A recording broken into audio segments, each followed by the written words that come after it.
Commons. Verse, voice, and witness. Another Stays In production.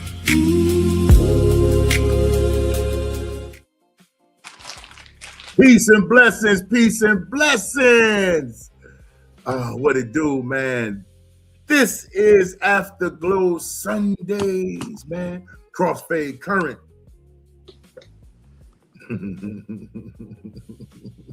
I am happy. I swear I'm happy. Oh man, Stays In. Afterglow Sundays, Crossfade Commons, man. This is the current.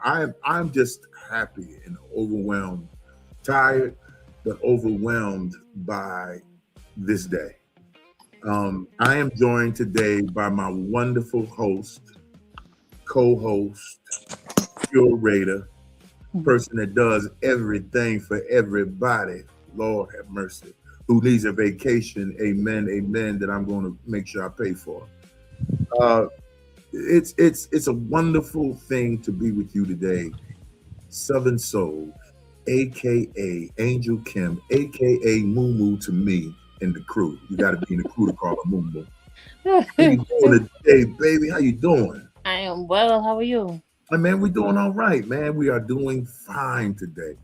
Shout out to our producer, founder, and co-founder, along with AK Southern Soul, Miss Lady, aka Aquarius Jones, who I got to meet. I didn't know who she was, but I got to meet her. Aquarius Jones is something else, y'all. That's a whole nother different story, but I'll deal with that later. I want to start today's live with the reflection from last week. Okay. We had Prayerna of Himalayan Soul. Yes. And that was one of the most well-liked, profound interviews that I have done in a very, very long time, since me starting this format. And I want to say it.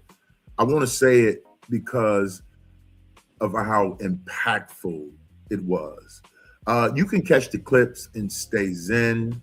You can catch these clips in Afterglow Sundays on YouTube and see that. But there were some powerful moments in that interview that gave me some talking points for today. And some of these talking points are, and I'm going to start off with this. How impactful was that interview to you, Southern Soul? How was that for you, just in general words? It was very empowering. Just learning more about her and then learning what she does, and how she does it. It was very moving, inspiring. So I got a lot of different feels from just listening to the conversations that y'all were having. I've always looked up to her, but it feels like I got a more in-depth to who she was. Yes. That a lot of people don't get behind the scenes. Yes. So we see what she does in the forefront, but to actually know all the moving pieces and just to, she's such a pleasant person. Yes, she is. Yes, she is. And I think how those things marry, with you also, you're so in tune with the culture.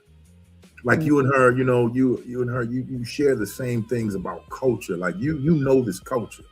Can't nobody tell you nothing about this culture, about media. Can't nobody tell you that. And then have a person like that come and grace us. It gave us some beautiful things. It gave me an insight to y'all. It also gave me an insight that I'm going to segue to about how impactful she was towards women and helping women, man. And the story of Prayerna, man. I mean, that story, and what she's done. And if you don't know, I'll recap it really, really quick. She had started a school, I believe it was, that young golf player from Nepal. She started a school for women, graduated, got on the PGA Tour, got on the PGA Tour, Women's PGA Tour, and made an impact. Now she's empowering women. And that inspired Prayerna. Prayerna put in the power and the knowledge and the research to impact for women. And here's the disparity for me.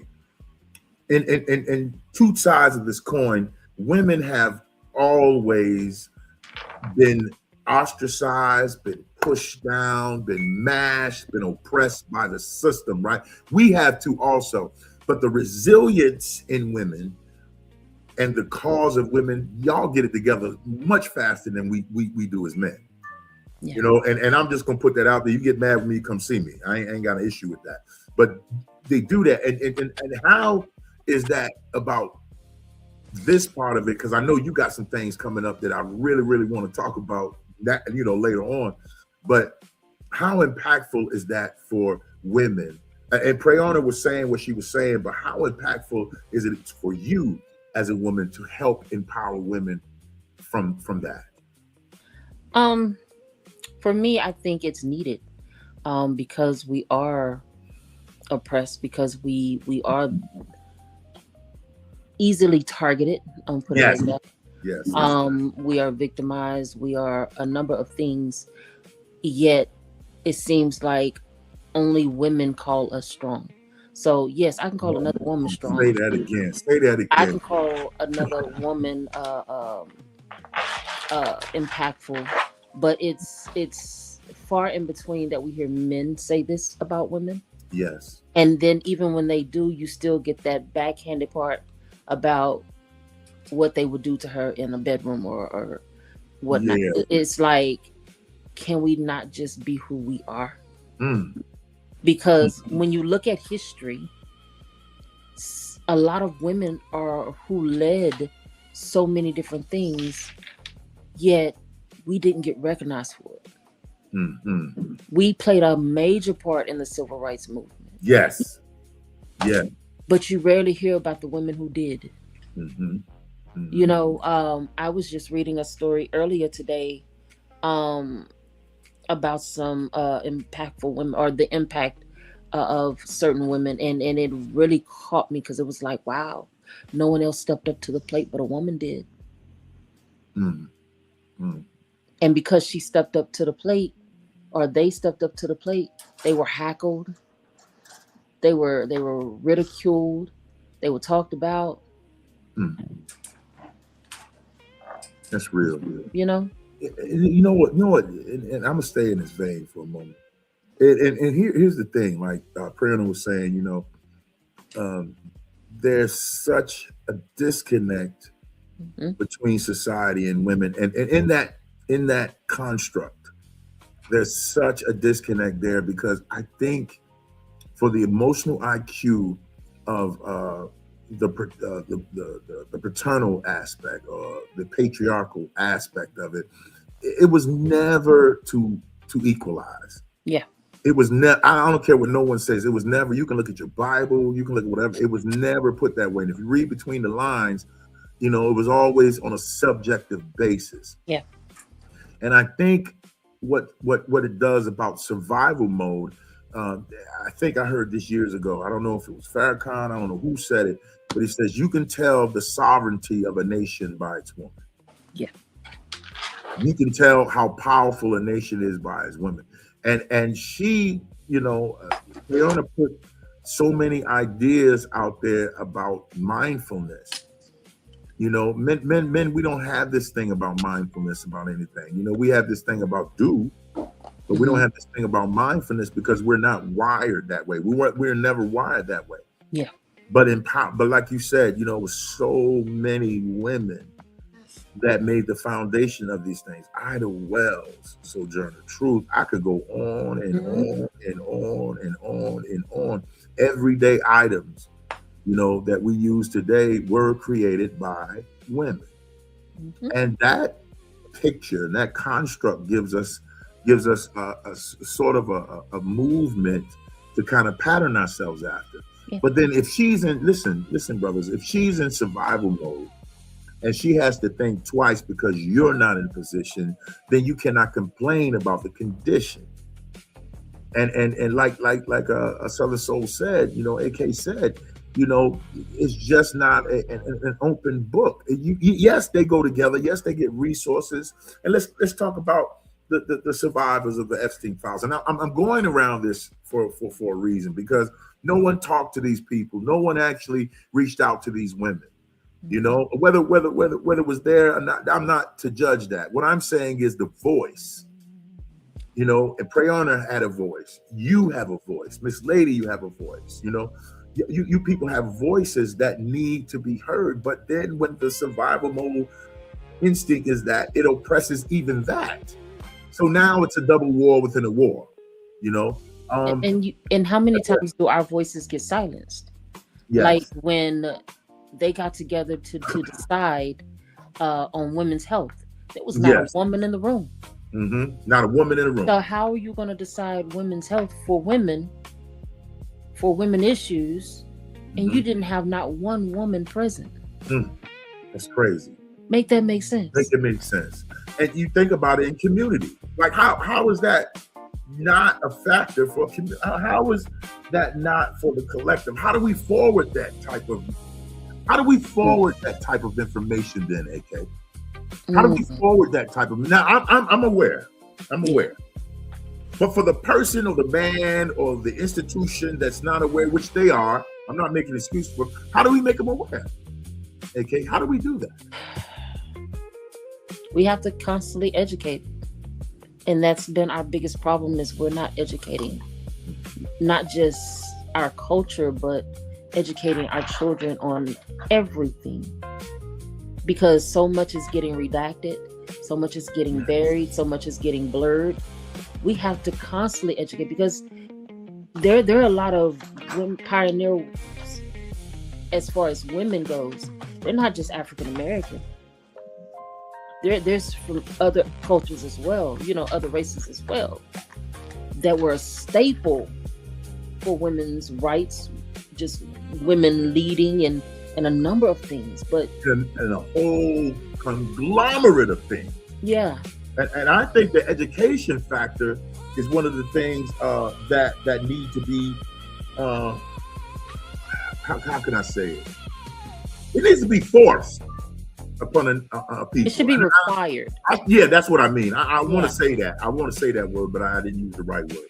No, you're good. Required. It needs to be required. Like they require us to take home economics. They require us to take home ec, and stuff like that. Yet they don't push this in our history books. Facts. And they don't do it. They don't want to do it. They teach us the culture. They teach us what they want us to know. And it's sad. It's so sad. And like I say, because they doctor it up and make it. Now I'm not gonna say they make it pretty, but they doctor it up. No, I ain't gonna say that. And redact all the real information that needs to be put out there. And you think about the work part of it. Now let's watch this. You had to work. So you raised your kids, you had to work, but you raised your children, but you had to work, but it shouldn't have been that. And I'm not saying, if you guys, you're traditionalists, I'm not saying, listen to what I'm saying before you judge it. Here's the issue, because the mother is the first teacher of the child. Don't ever get that twisted. The mother is the first teacher of the child. So if that is the foundation for the child, the father just covers and protects, but the mother is the first teacher of the child. Now, if that's the case, then it can't be anything but be out of survival mode. When she has to worry about babysitting, when she has to worry about, finances, when she has to worry about the system, okay? Yeah, the man plays a part. Yeah, we'll get into that other part one day. But that is the most impactful thing. And Prayerna said something. Prayerna said something, and as it comes back to me, she said a lot of times we don't have compassion for anyone. And I'm not saying us or these people on this broadcast or this company. This is not that, because we have compassion. But society hasn't had compassion for the lifeblood or the life-sustaining nutrients that come from women. They don't have any compassion for it. Yeah, it's useful for when it's useful, but it's not useful when it's, it doesn't serve them. So now it's subjected, You know, it's subjected in a place of ridicule, in a place of not having consideration, and we got to stop that. We got to stop that. AK, what are the 5 things that women, you think 5 things that women can do to be grounded in self-preservation? And that's just not a right or wrong answer. It's just your voice, because that's what we do here in Afterglow Sundays. Your voice is your verse and witness.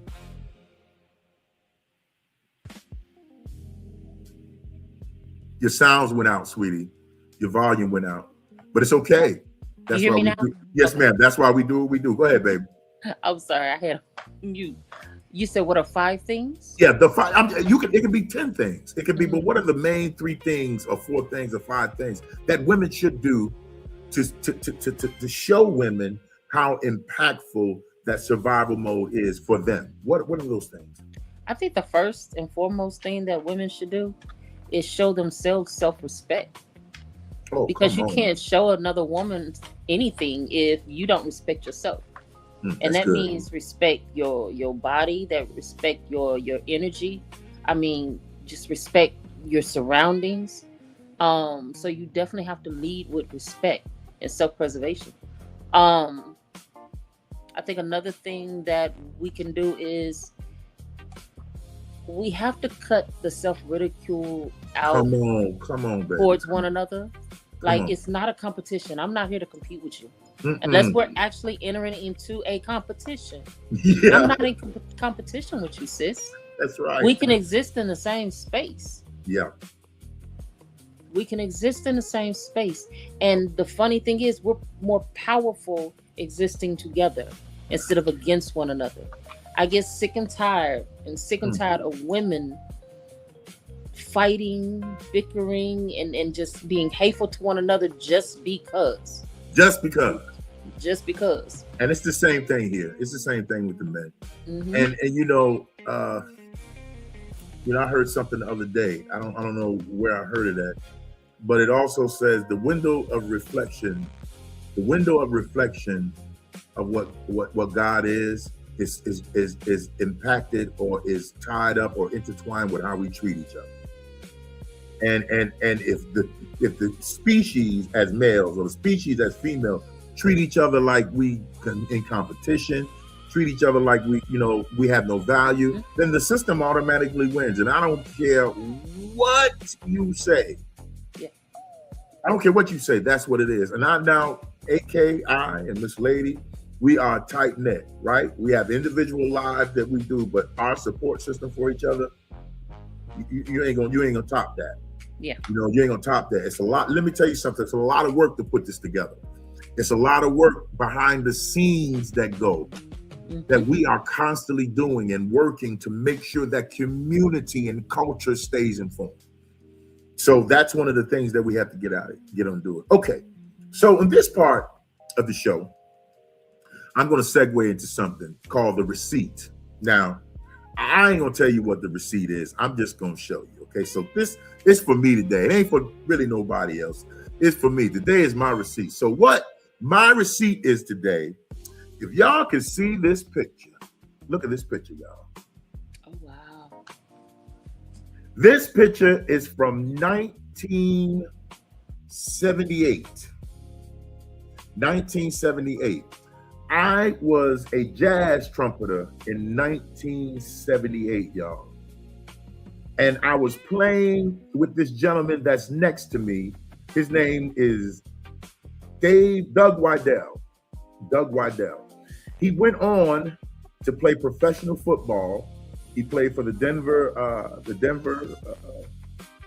Broncos, and he played for the Jacksonville Jaguars. And he's one of my friends to this day. Now, my next receipt will be something that he sent me. So the next time we come from a receipt, but this is a picture from back then. And this is out of the Hartford Current. And this was preserved by my mother. And it's a very powerful piece. And I was playing jazz. I was the man on that trumpet, y'all. I mean, I was the man. Me and this brother right next to me, we were the bomb, okay? And this was in Hartford, Connecticut. This is in the Hartford Current. It's still in the archives. Y'all see that? Still there. So that's my receipt for the day. Also, I have another receipt. It's gonna blow your mind. But when I was 4 years old, 5, ain't none of y'all ever seen this. This, ladies and gentlemen, is an actual G.I. Joe action figure.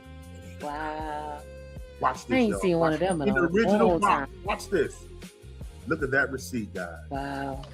Still perfect and in pristine condition. That's worth See some that? money. This is a collector's item. That's This worth is what some Big money. Crave Right? had. This is from I don't know what it is, 1971, Mhm. 71, 1970, 71. This is what this is, right? So I have 2 receipts. So this is going to go to my grandson. I have a couple of grandsons, but this is going to go to my grandson when he gets older. The first one that goes and finds one like this, let me know. Because Big Crave has a receipt. Listen, y'all, G.I. Joe, look at that. It don't even got a barcode on it. It don't have a barcode on it. And so my receipts for today.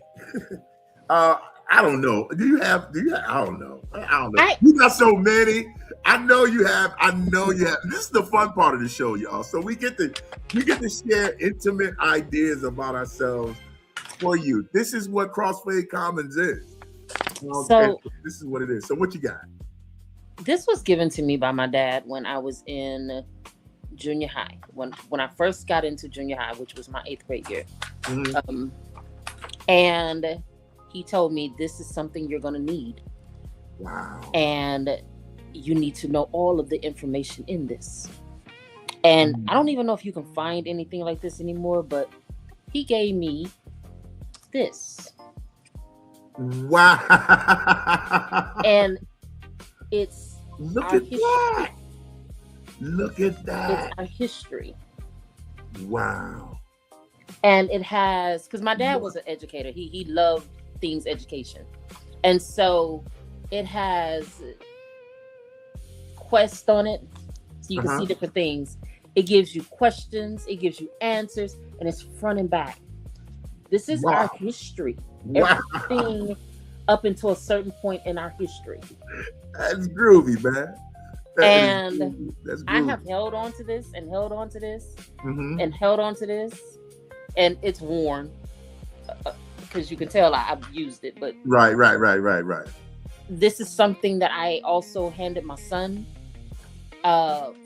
And then when he got older, I took it back because I didn't want it to get lost. And I do plan to give it to my granddaughter next. She just turned 9. So I sit down with her from time to time and I'll pull up a fact and I'll tell it to her. Now, whether she's paying me any mind or not, I don't know. But I'm giving it to her. Yeah. But when I think she's old enough to keep it and maintain it, I plan to actually give it to her. Oh, man. But this is something I've always cherished that my dad gave me. Check that branding out, y'all. Listen, that's what the receipt is about. Okay? That is what the receipt is about. You would have never known that Big Crave played the trumpet and was a jazz trumpeter. You'd have never known that, unless I told you. You'd have never known that I have a genuine action figure. It's really a doll. But my dad said, that's an action figure. Listen, my dad said, hey, that ain't nothing but a doll. And my mother said, no, it ain't. It says action figure on it. And there's something about me, and this is what I'm going to segue to. Something about me said, man, keep that, preserve that, preserve that. And I did. You make me wish I would have kept my transformer. Yeah, man, I preserved it, man. So, you know, we got to ask you the question, what's in your receipt, man? And if you come up here, man, you get to bring your receipt with you. That's what it is. So moving along, that was great, man. Oh, man, I love that. Now, here's the funny thing before you move on. Go ahead. I wasn't your typical girl growing up. I was a tomboy. So G.I. Joe was one of my favorite things to watch. Ain't no way that G.I. Joe was your favorite. G.I. Joe, Thundercats, Transformers, and... Oh, man. Voltron. My dad wanted so bad for me to love Strawberry Shortcake and Rainbow Bright. Courageous Cat, Mighty Mouse, Underdog. What the world? See, I don't know nothing about that. The original Bugs Bunny, Looney Tunes out on a Saturday. What? Saturday morning tunes, man. Oh man, your favorite cereal and being in front of you. This generation don't know nothing about that. Not at Let all. me tell you something about. I'm gonna work in this piece. I'm gonna take a couple of minutes on a Saturday. What was great about a Saturday in my generation coming up was that you knew your mom was cleaning, right? You knew you had to really, really clean. The old R&B sort of like records was on, and then she was cleaning, and then after you done with your part, you sat in front of the TV and you waited for the cartoons to come on. Social media ain't got nothing on that. Nope. Then after you got your cereal, you sat and watched 3 or 4 things. Now, if you happen to be home in the afternoon or something like that, you did all you needed to do if you were staying with grandma. Yep. Up until something came on called The Story. And when the stories came on after the news, your derriere was out of the house, or you didn't say nothing. This is something I want y'all to know. So I got a niece out there, EDJ. EDJ, let me tell you something. You don't know about the stories, baby. You don't know nothing about the stories. You better be quiet when the stories was on, okay? Yep. Oh man, those are the things that are natural receipts in us. And we push forward in those things and keeping them alive through the culture, because they're taking books, they're taking a lot of things. Yeah. And they're also taking the art of philanthropy out of the way. Now I'm going to segue into that. There's a gentleman called Damon Darling, right?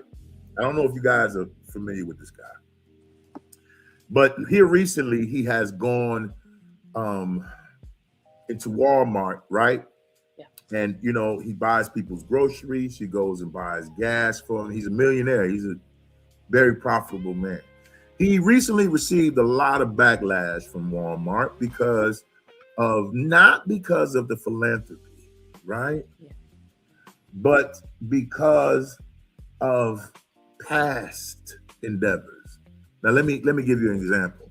Everybody knows Jackass when it came out, right? Everybody knows that, and they've been them guys made millions, billions off of just doing the most idiotic, stupid stuff that you can ever find. Well, Damon Darling started out like that too. Also, he would go in there and pour milk on themselves. He would go crashing through the food aisle. Everything would go everywhere, and it was costing Walmart money. But then later on, from that, he decided, man, let me change. Let me do something. And then so Walmart said, nah, we remember you. Yeah. We're not going to let you do that. And I want to talk about timing, how timing works in distance. And it was bad timing for that. It was bad timing for those things to come up, but he was doing a good deed. You see what I'm saying? Where I'm going? He was doing a good deed. Yeah. Now, the good deeds are what you say now catching up, but now the memory of what was done is still there. That tells you something about a nation. That tells you something about that. It tells you something about people in general, because how many times have people elevated themselves from their situations, from their neighborhoods, to do bigger and better things to improve their lifestyle, their well-being, yet the neighborhood or the people in the neighborhood still hold them to the identity that they used to be. Mm-hmm. Yeah, and it's more of a PR issue. Mm-hmm. It's more of an issue of public relations, because now the public sees you doing good. Yeah. But y'all, you kind of dropped the ball a little bit, you know what I mean? Mm-hmm. Somewhere, you know what I mean? But, I look at it like this. If you're going to help somebody, listen, y'all, help them. You ain't got to broadcast it. You really don't. And I'm not saying it not having him recognized. No, I'm not saying that. Yeah. But usually I'm a type of person like this. If I call you for help, and I've been through it. I call you for help. You don't even answer. You don't pick up the phone, or I got to ask somebody else, or I got to do this. I'm asking you. So if it's not going to happen, give me a quick response so I know how to act. And I'm going to tell you something. Something came up yesterday on my feed, and I don't remember exactly what it was, but I'm going to make sure I find it. And what it was, I know exactly what it was. It was my cousin. and shout out to her. Her name is Sabrina Spell. She put up a post yesterday that said, "The help I didn't get let me know exactly what I needed. The help I didn't get told me all I needed to know about what I need to do." And so in that factor, in that moment, and in that timing, and in that distance, and in all those things, this brother has helped people. But we choose to look at the past. We choose to look at things that don't matter. It really don't matter, because what is happening now is the true atonement.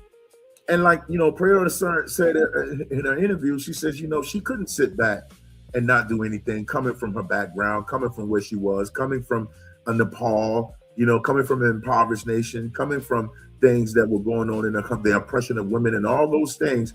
If she'd have stayed if she'd have stayed back in there, she would have been who she is now. If AK would have stayed back in the times when things happened, she wouldn't be who she is. If I would have stayed back in the traumas I went through and all the things, not saying you can't work them out, not saying you can't heal, not saying you can't process it, not saying that you don't have an identity, but you have to move forward into your purpose. And a lot of people are missing their purpose. We're missing our purpose of not protecting our women. We're missing our purpose from not being involved, engaged in women's rights. We're missing our purpose in the aftercare and the care of our children. We're missing our purpose in that because we're directing that upon something that happened in the past. And I just wanted to bring that out. I wanted to make sure I got that out because it's very, very, very important. I also want to talk about greatness and trust. And let me say this now about trust. And this is Afterglow Sundays, where our verse is our voice and our witness, right? So I've noticed one thing about trust in this thing is that we have certain issues with things of trust, because I found out some news and some things, and it just blew my mind. It's crazy, but I'm gonna briefly sum it up. When you have people who try to sabotage things, and what happened is they get exposed, right? And so when they get exposed, now they didn't do anything. Like I didn't do that. I ain't had it, but they got a receipt for it, And I wonder that was it from a place of jealousy, or was it a place of you not being prepared for growth? And I personally, and I'm gonna ask you something here, AK. I'm always for growth, but yet I can always look at it and say, is it necessary for me? Yes. Is it painful sometimes? Yes. But should I always grow? Yes. And that doesn't look the same for people. Growth doesn't look the same. Like we look in the situation of Damon Darling. Growth always brings prosperity. Growth always brings a purpose. And so, in some of the areas, I start with me. Some of the areas of my growth is my health now. I'm growing more better in my health. And I have challenges in my health, a lot of challenges in my health. You wouldn't know it, but I have a lot of challenges. And those challenges I take, and I take them very, very seriously now. I thank God for my wife, Kimberly R. Smith. She has developed a skincare regimen for me now that has worked out. I mean, I don't know where this girl got this from, but she worked out. And now, I look here. I'm one of them guys. Don't be putting a whole lot of shiny stuff on me. Don't even be rubbing me with all kind of. Don't do that. You don't I ain't doing that. Penny. No, don't be a new penny out here, because I got to figure, man. Because and you know where it comes from? It comes from, and I'm using this skincare for men, right? I'm using this. But my wife, I used to work in construction. I used to be a welder, and I worked in the prison, right? So those environments were rough for a man. I mean, his skin and mine, I would come home, man, smelling like, like, oh my God.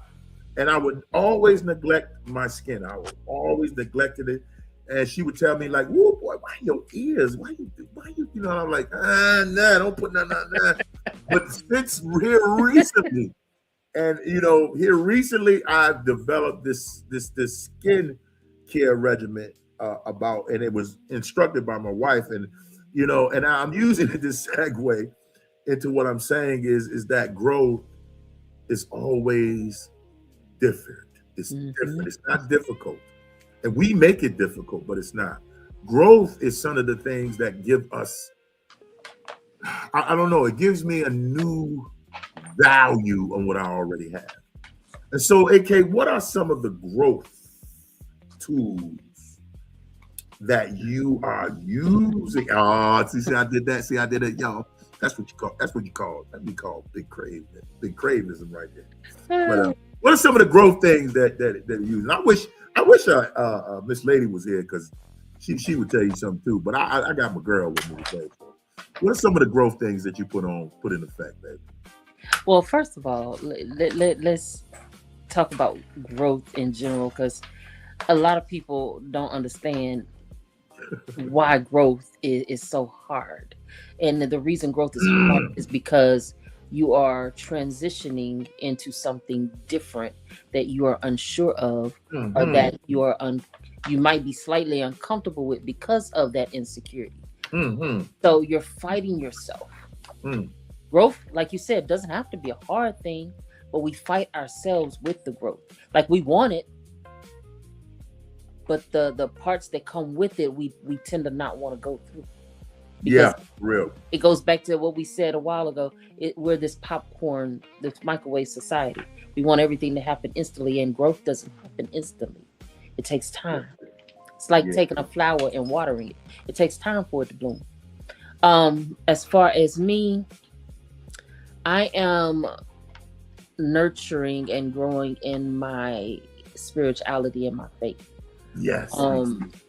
Because it's one of those struggles that I've always dealt with, where I know there's a God, I know there's a higher power, and I believe in that higher power. Yet there's moments when I'm like, okay, if there's really a God out there, come on, baby. Why am I going through what I'm going through? Come on, let's talk about it. Come on.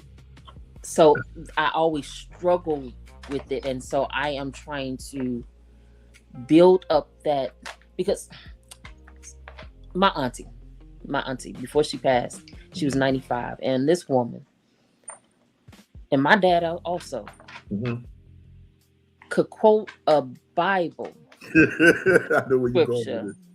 From front to the back, like it was nothing. Like it was nothing. And I'm like, I struggle trying to read the Bible, because every time I start reading it, I fall asleep. And I'm like, how do y'all do that? How do y'all do that? Like, but it's one of those things. It's like how she stayed so grounded in her faith, and how he stayed so grounded in his faith no matter what happened. Yes. I'm like, how did y'all do that?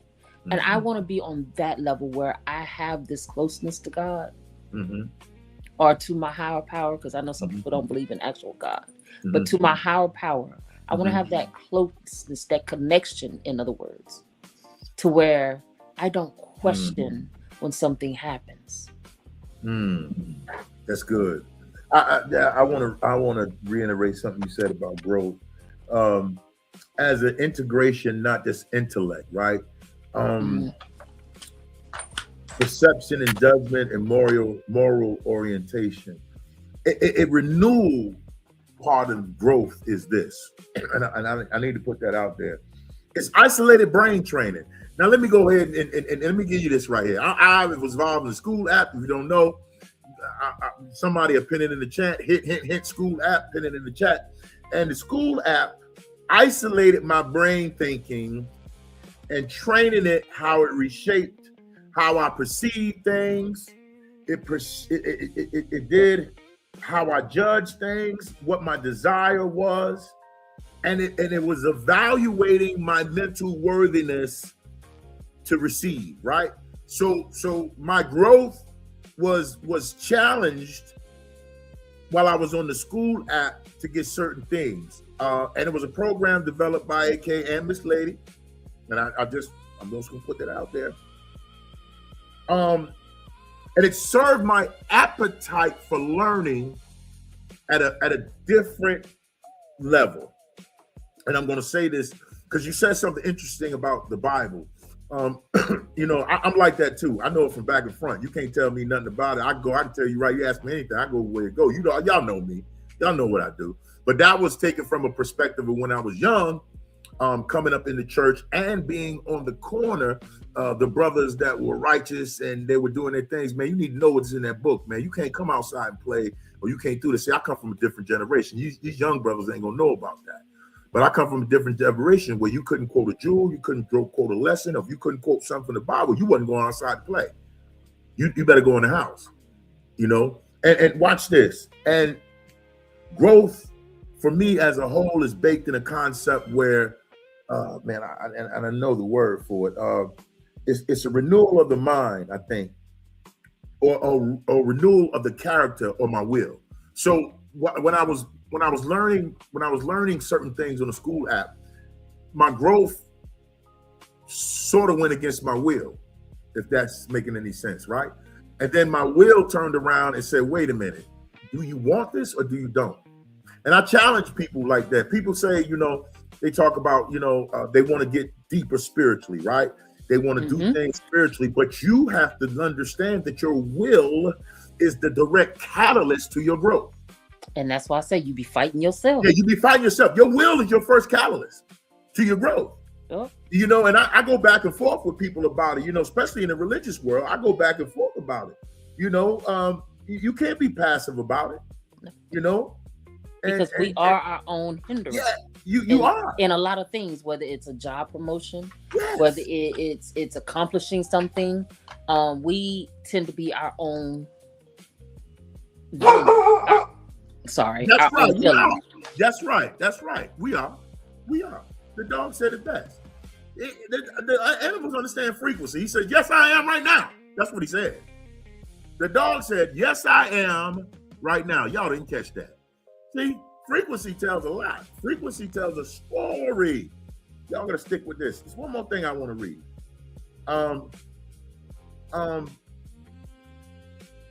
If your desire to learn is ever quenched, then you're non-existent. Pause. Reflect. Moment. If your desire is not ready for growth, then you're non-existent. And I'm saying that as a passionate moment in this current flow. I need y'all to really pause on that. The desire for growth, the desire for change, the desire for community. Yes, ma'am. Go ahead. What were you gonna say? I wasn't trying to cut you off, but when you said that, it made me think of something I always told my son. I always told him, if you're not learning, you're not living. Ooh. Say that again. If you're not learning, you're not living. One more time for the people in the back. If you're not learning, you're not living. You ain't living. That and when you said that, I couldn't do nothing but smile. But go ahead. I'm sorry. Yeah. Well, anyway, I girl, we going on. So look at the time. I think that, like I say, and I was so inspired by Prayerna, and I just keep saying it because this is, we're reflecting this thing about it. Y'all will learn. Stick with us. You'll learn something. But in the space of this construct, we're watching how a simple conversation changes the identity. It deepens the current. It deepens the flow. And if you're willing to want to learn, I challenge you to come see what Stays In Verse is doing.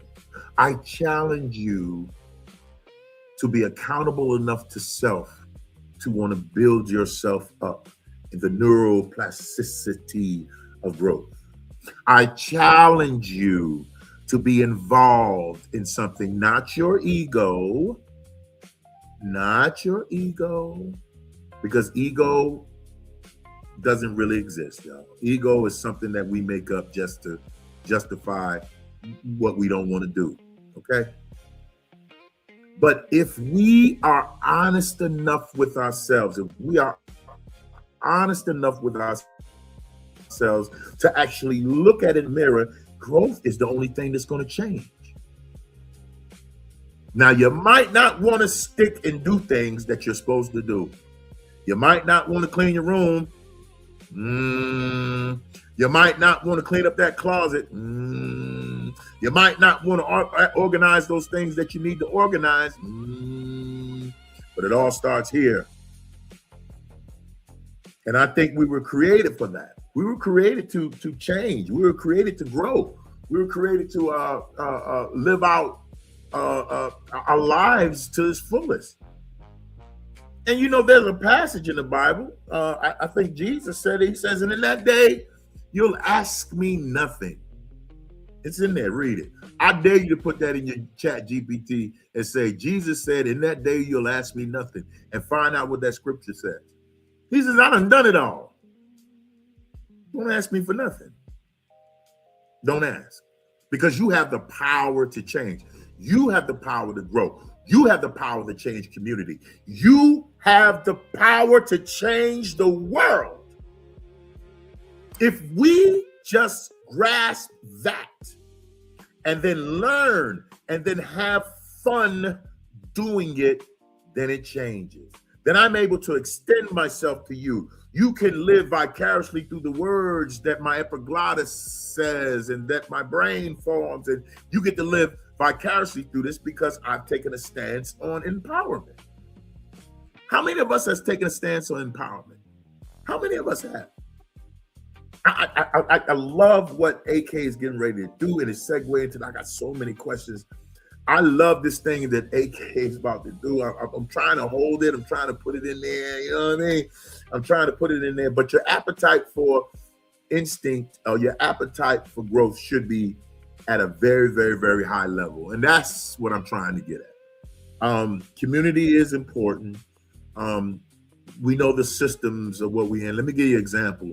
You know, they're taking away seeds from us, y'all. You know, there's a pineapple now that has no top. And that's what we used to, the ancient Polynesians, those people, right? Come on, baby, I'm gonna get to you. Come on, I'm gonna get to you. You know, they're cutting the tops off it now, because when you take the top of a pineapple, you put it in the ground, you got another pineapple. You know, they're taking from us the most simple, basic things of survival. And they want it ready whipped, ready microwavable, ready artificial food, because this is what it is. Everything is becoming artificial. There's hardly anything that's organic anymore. And so if you're going to be involved in anything of growth, you got to understand the program and the plan. And guess what? Today's in verse got something for that too. Yep. Later on, don't worry about it. Talk to me later about it. Forget about it. But what are you going to say? Okay, go ahead. I was going to say, you know why they doing it though? Come on with it. Because so many people now are putting out videos on how to grow your own produce, That's how right. to grow your own foods, because That's right. everything is so expensive and inorganic in the stores. Yeah. So if I take away what you need to plant, to grow, then guess what you got to do? You got to find another way to do it. You got to find another, or we going to sell it to you separately in order for you to do it. Because I'm going to profit off of either way, one way or another. Either way. I was remembering something. I had some family members that farm. You know, they did chickens and all that right back in the days. This was like in the early 2000s, maybe 2000 something, man. And, you know, he had chicken, the way they call them in North Carolina, chicken houses, you know. Yeah. And the chicken coops. Yeah, chicken coops and stuff. And you had to get your stuff. You know, he used to go uptown and get his feed and all that stuff. He used to do all that stuff. They call it uptown. But he used to have to go get his stuff. And it was all whole stuff. And then all of a sudden, this corporation came in. And I'm not going to name the corporation. I don't need to. But they said, if you don't start buying these from us, then we're not going to, you know, allow you to keep doing what we're not going to take what you need to do. And he had to make a decision. He no longer has chicken houses now because of this. He no longer has a chicken house because a big corporation told him that now he wanted to do corn. So this corporation that wanted to modify corn, you understand? They wanted to modify it. So what they did was, if you don't buy from us, man, you can't do it. Then all of a sudden he realized that the product that he naturally could make naturally, multiply and be fruitful with it, they took that away. And what you have to understand is that if they ever take away the seed of things, the seed of your knowledge, the seed of your purpose, the seed of your knowing, the seed of what brings you peace, the seed of what helps you survive, if they ever take that from you, it's over. That's what they're trying to do. So here it stays in verse. We want you to be aware. We want you to know that we have the solutions. We have the answers. We can simplify the equation for you.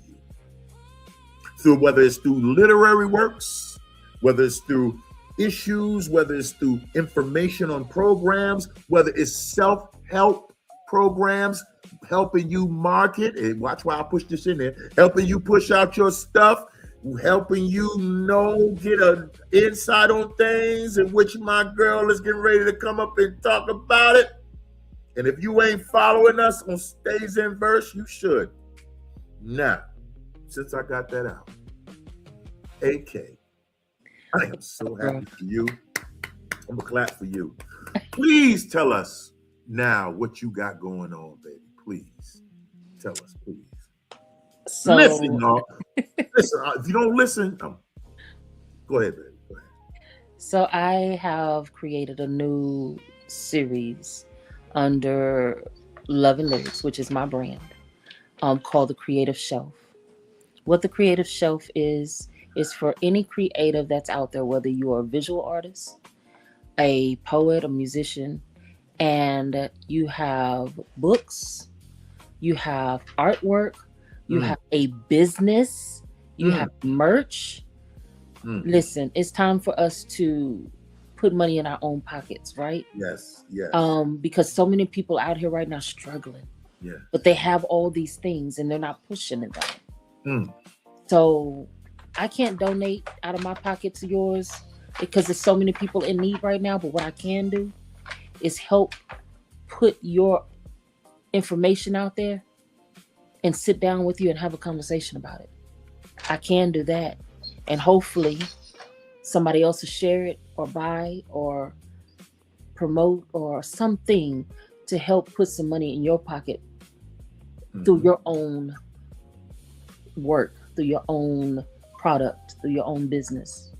So if you have any of those things and you are a creator, contact me on Instagram, love, LOVE, _ the letter N as in Nancy and lyrics. So it's love _ the letter N lyrics. Contact me. Let's have a chat. I can get you the information that you'll need, that I'm going to need, and let's work. Because this is a Love and Lyrics community series. So yeah, it takes a community, right? Yeah, it does. And I want to put something out there about on the school app in Aftertongue, and I want you to understand something. Listen, here's the time to get in. This is the best promo that I'll give you. This is the best thing that I'll give you that I can ever give you. The standard memberships now are $29 a month until September 1st. You got it. I don't want it in your mouth. You got it. And then they move to $49 after that. You ain't going to find nothing like this of what we do. You're not going to find anything like this. By September 1st, it's going to jump up $20. So if you can start your membership at www.school.com//aftertongue, get in on this. Are you committed on it? Are you committed on thriving now? Are you committed on giving yourself a chance? Are you committed on, bringing your merch to the forefront in Love and Lyrics? Are you committed to having your work out there? Are you committed to causes? Are you committed to growth? This AK is going to give us a program. You got a book, bring it to AK. You got a t-shirt, bring it to AK. If you got a program that you're doing, bring it to AK. She's going to put it out there for the world. And this is free promo for you. Free promo. I'm not asking you to pay me anything. Free promo. If you should. I probably should. You should have something and put it in a cash app. But what I'm saying is you pay for what you want. And if that's important to you, It should be. And I'm going to support it. I'm going to support it. So just learn that. Also, I'm going to take a front seat in this. Every Sunday, we're here. We're here in Afterglow Sundays. Every Sunday, 12 noon Eastern, 11 a.m. Central, where we do what we need to do on this thing. Every second and fourth Thursday of the month, I am in Love and Lyrics on The Next Move, where your move is the next move. Starting, if matter of fact, was Wednesday, I did my first podcast of After the Applause, which I'm going to do once a month after the new moon, where I, as a male, speak to other males and say, what do you do after the applause? Is it easier for you to show up, or is it easy enough for you to ask for help?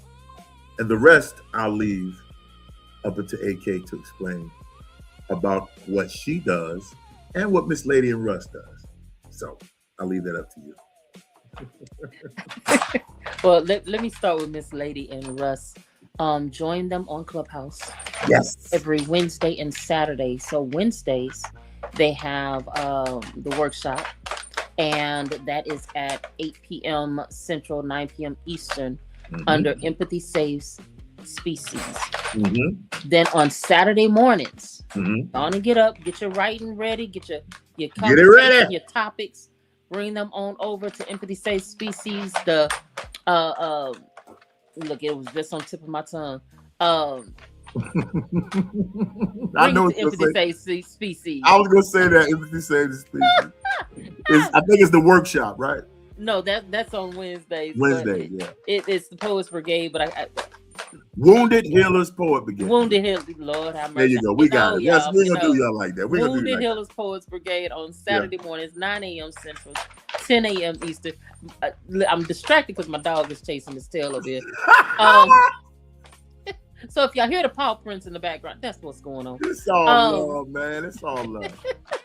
So definitely join them. Those two spaces are such valuable spaces, and there's no other spaces like that on the app. So come on over, sit down, write, bring a poem.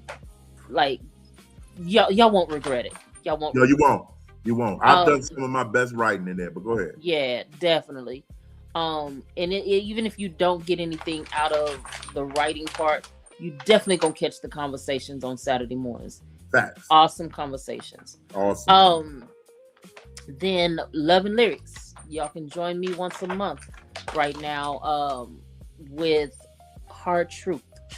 Hard Truth is a unique space where we have anywhere from 5 to 6 poets, sometimes let's say 4 to 6 poets, depending on who we have that month, where we sit down with them. We've given them an individual prompt based on a one-on-one conversation or a two-on-one conversation with my brother Nate Sr. And out of that conversation, we pull your hard truth. What a hard truth is something that you have dealt with, are dealing with, something that you might not have talked about quite yet with others or put out there. Like me, I did Hard Truth. I was in the first episode. I had to be on my own show, y'all. That was amazing, y'all. Where I talked about being abandoned at birth. And that's something that I just hadn't discussed with a number of people and put out there. So that's what my Hard Truth was. This is not an easy space. Yeah. And if it's easy for you to write about it, that means that was not your hard truth. Was it? But it is an amazing healing, keyword healing space. Yes. So we have that once a month. Our next space will be Wednesday, the 19th. The 19th. We have Shelly Grace. We have. Where's it at? IG, right? IG, right? I mean, no. This is Clubhouse. Okay, Clubhouse. This is Clubhouse. We have Shelly Grace. We have Crimson Red. We have LaRon, and we have Her Story True this time. And this is Her Story True, second time coming on with her hard truth. So she's bringing us another hard truth, y'all. Another hard truth. You don't want to miss this. It'll be at 7 p.m. Central, 8 p.m. Eastern. Then Them dope posts. join us for Them Dope Posts. I was trying to think what else I had going on Love and Lyrics, but you already covered that. Then join us on IG Live with Miss Kim Mosby Summers. That's the page you will go to every Tuesday for a cipher with 3 to 4 poets, but mostly 3. Where it's just pure dopeness. There's no fluff before, no fluff after. It's a cipher, not a competition. It's a non-erotic platform. It's an amazing space where you're getting straight to the poetry. Straight to it. That's straight good. to it. That's and good. if you're interested in any of the spaces that we have going on, hit me up. Hit Crave up. You know how to reach me. Hitting this lady up. Hit one of us up. Hit one of us up, man. Most definitely. And I think that's going to be it, man. Listen, what was this, man? This was Afterglow Sundays, Crossfade Currents. Come on, man. Crossfade Commons and the Current. Yo, listen. If you enjoyed this, man, I invite you to stay, okay? I invite you to check us out, man. I've been your host, the Lyrical Exodus, a.k.a. Big Crave, a.k.a. Goldie, for those that know me. And for A.K., Miss Southern Soul, aka Moo Moo. If you don't know her as Moo Moo, just forget it. Don't even worry about it. We love you, man. And we'll continue to be here for you, all right? Stay in the flow. Stay in the current. Big Crave is out. Fade to black, man. Fade to black.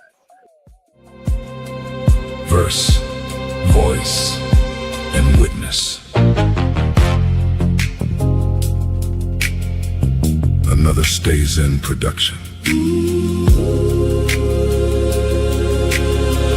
Leave with your name, leave.